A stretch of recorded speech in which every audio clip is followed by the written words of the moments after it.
You're in for a real treat today because we're going to tour the Rino district, river north of Denver, located just north of downtown with boundaries of I-70, I-25, Park Avenue, West, and Arapahoe Street.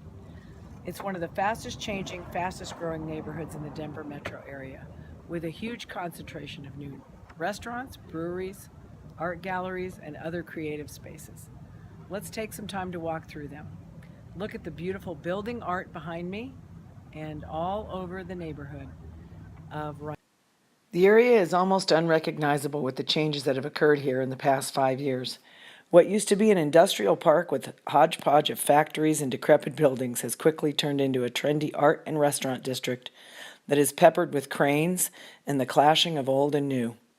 While retaining its industrial roots, the Rino neighborhood is now a fertile ground for the arts and artists and has more than 200 studios and galleries.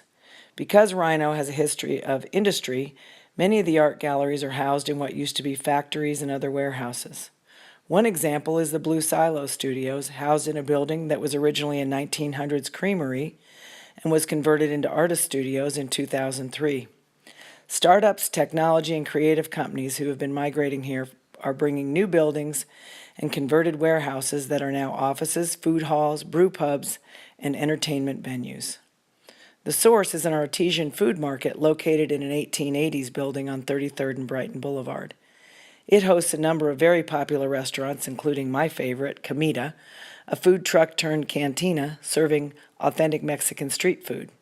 Acorn is a trendy upscale eatery also located at the Source, with graffitied walls serving family-style small plates and entrees.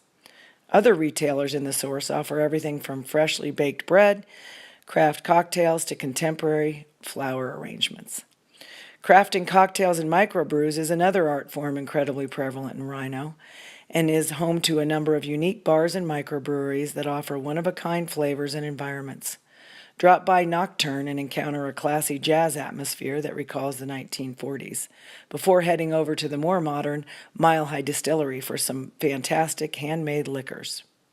Miller's and Rossi is an exciting new venue on 35th and Walnut, and it's part art gallery and part 1920s style speakeasy.